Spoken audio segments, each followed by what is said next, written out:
प्रिय दर्शक बंधु नमस्कार। ख्रीष्ट सम्मिलित मंडली भुवनेश्वर आनुकूल्य प्रसारित होता विशेष कार्यक्रम प्रातः ज्योति को आपण को स्वागत करुच्ची।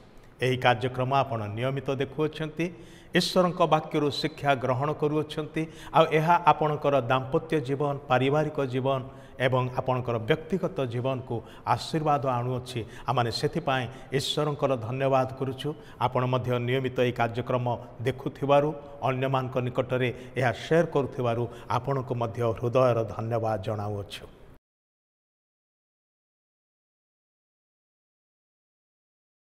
आमने दिन मानकरे परिवार कलीर समाधान किपरि करिवा से विषय आलोचना करुछु।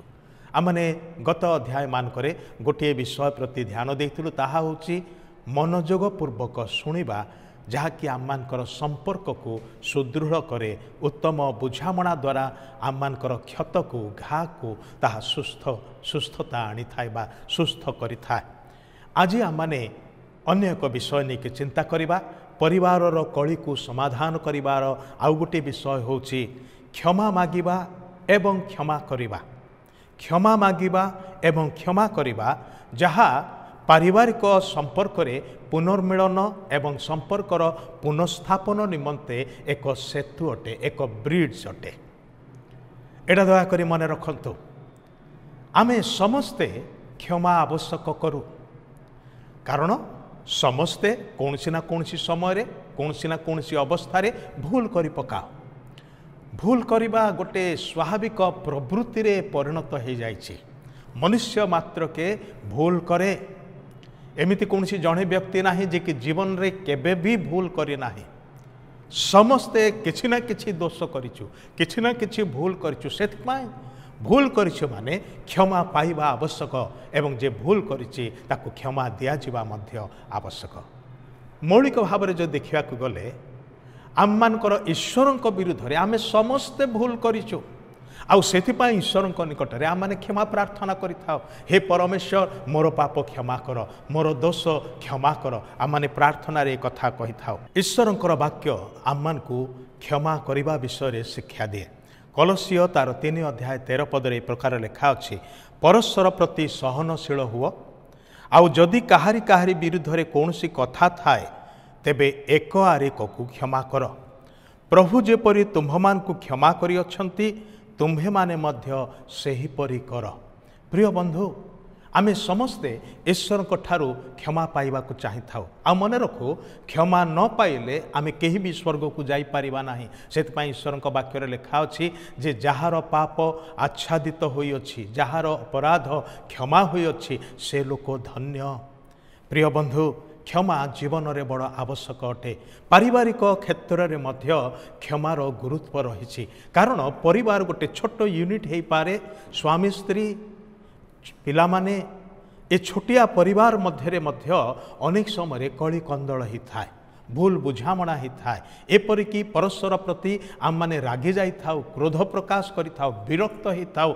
ए सबु विषय जोटा कि नकारात्मक प्रतिक्रिया ताहा आममानकर अंतरात्मा को आघात करे, आममानकर आभ्यंतरीण व्यक्ति को चोट पहुँचाए। फल आममानकर भितरे एक घा सृष्टि हुए एवं से घार जंत्रणा लागिकी रही थाए।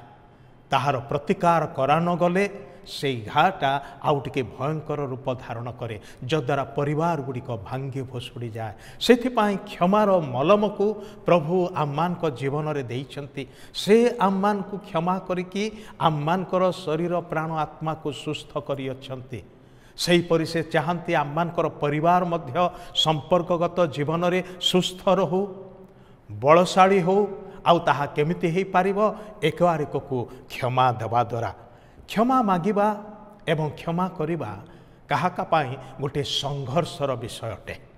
कई कई तो जिद धरिकी रहंती, से मते क्षमा न मागिले मु क्षमा देबी नाही। केते दिन भाई भौणी माने अल्प दिन पाई जगत रे अच्छु।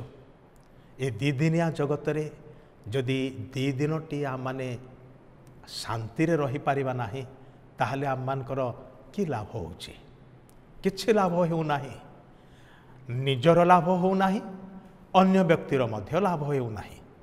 अनेक स्वामी स्त्री मध्य गोटे छोट छोट विषय को नहीं से माने एमिति सेमान भितर गोटे मनांतर घटी जाए जद्वारा कि से माने परस्पर सहित कथबार्ता करती ना से माने चिट लेखिकी परस्पर सहित जोगाजोग करती किंबा पिलामानक जरिया से माने खबर दिया निया करती केते समय एमती चलिए कौन यही प्रकार जीवनर निमंते विवाह करथिले यही प्रकार जीवनर निमंते आपणकर परिवार को गठन करिसेंती परिवार भितर आपण 4-5 जन कि 2-3 जन अछंती कौन यही टाइपर परिवेश मध्यरे बंचिबार निमंते टिके चिंता करंतु क्षमा को एप्लाय करंतु आपणकर समस्या निश्चित रूपे समाधान हब 2 जन व्यक्ति से माने परस्पर गंडोल करथिले कारण सेमानकर जमीर भाग बंटा को लेकिन मास मास धरी परस्पर सहित कथबार्ता कले नाही शेष जड़े निजक नम्र कला चिठी लिखिला क्षमा मागिला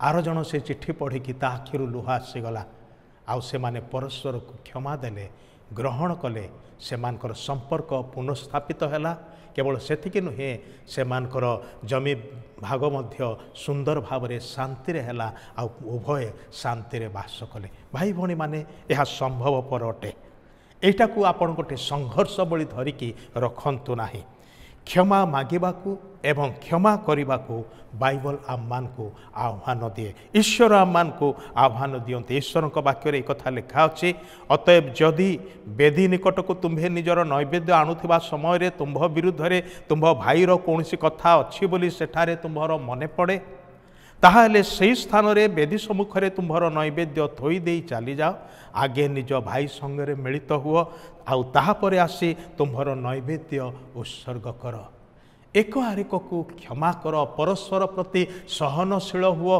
एवं आमान को कौन शर्त दि जाइछि जेपरि ख्रीष्ट जीशुंक ठारे ईश्वर तुम्भमान को क्षमा करि अछंती सेहिपरि तुम्हे माने परस्पर को क्षमा कर आमर प्रतिटी पाप पाई ईश्वर आमान को क्षमा देइछंती केते भयंकर पाप सब आम विरुद्ध रे करिछु अथच ईश्वर आमानकर से दोष को धरि नांती आमानकर पाप प्रमाणे दंड देई नांती सेथिपय आज आम जीवित अछु तेबे परिवार भितर स्वामी स्त्री मध्यरे पितामाता पिलामानक मध्यरे भाई भौणी मध्यरे साही पड़ोसी मध्यरे आमे काहींकी तिक्त भाव रखिकी बंचिबा सेटा कि प्रकृत जीवन अटे क्षमा दियंतु क्षमा मागंतु फलप्रद भाव क्षमा दियंतु हृदय सहित क्षमा मागंतु हृदय सहित क्षमा दियंतु ताहा आपणकर संपर्क को केवल नुहे आपणकर जीवन को परिवार को सुस्थ एवं बलिष्ठ रखिब प्रभु आम्मान को